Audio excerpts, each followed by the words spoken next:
Okay, so even though this is starting to get a little bit of an old topic, I still think it has a lot of value. And this is a topic that I love talking about, and I've talked about over the years in entrepreneurship classes and innovation classes, especially those types of classes at the grad level. And this is definitely great for people who are interested in those disciplines as well as marketing. So, in my humble opinion, I know a lot of people feel that, hey, you know what? Netflix came by and totally destroyed Blockbuster. And I respectfully disagree with that. I don't think Netflix destroyed Blockbuster. I feel as though Blockbuster destroyed Blockbuster. And the reason for that is because, unfortunately, Blockbuster, they were the big player in town. I think they had maybe somewhere around 10,000 stores, 10,000 retail locations in their heyday. They basically saw this as a relatively non-issue, a relatively non-threatening, sort of small little niche company called Netflix.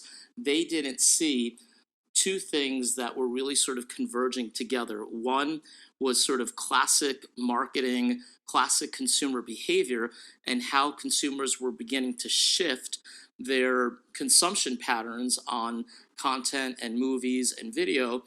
And of course, by way of what? This technology called the internet, which was still in the late 90s in its infancy, but of course was growing stronger and larger by the day.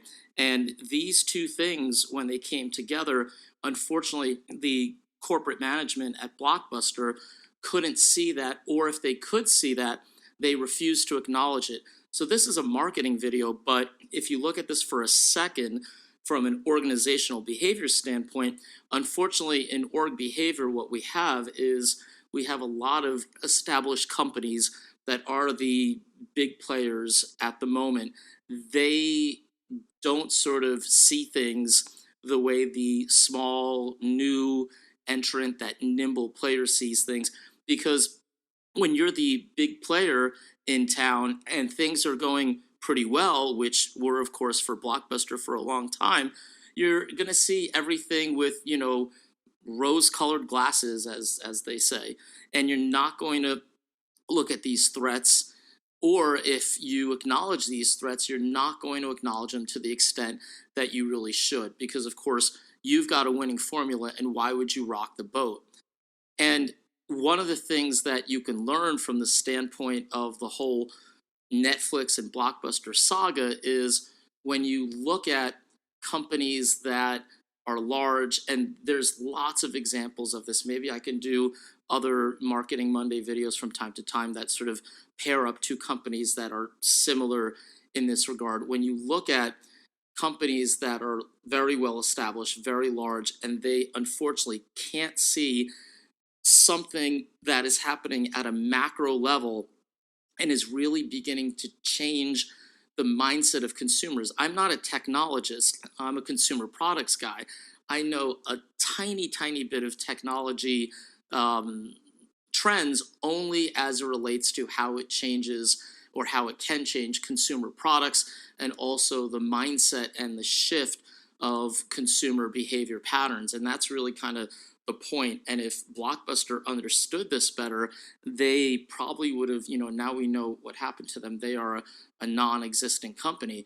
But they went, I mean, how do you go from being the most important and largest player to winding up with being nothing? Not even, okay, so now you're second or even third. No, you went from king of the hill to zero, nothing, non existent.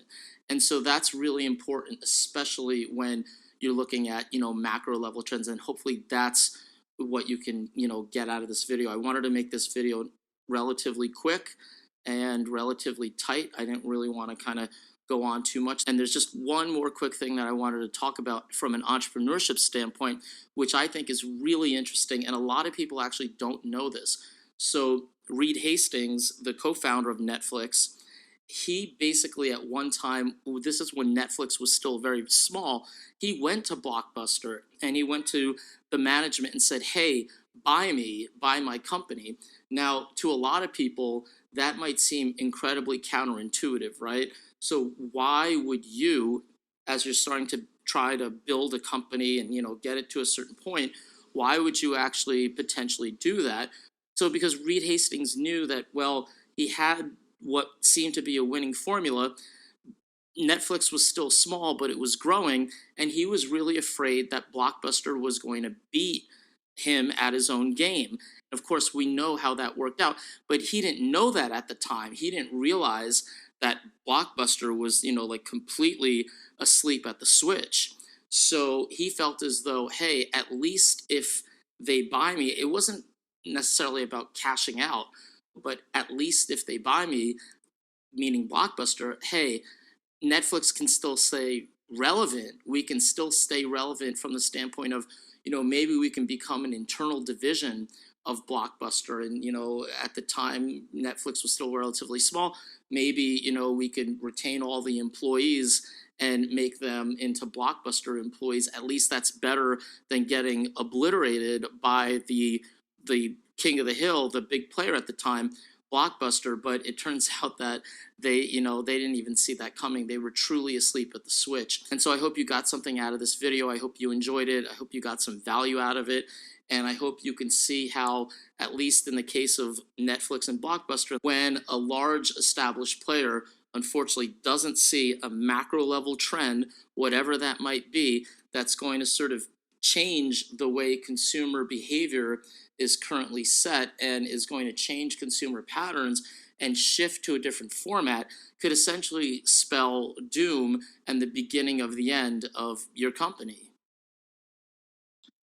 So send me your comments and questions, and each week you'll get a chance to win a copy of one of my books, your choice, either my book on presentation skills or business writing skills.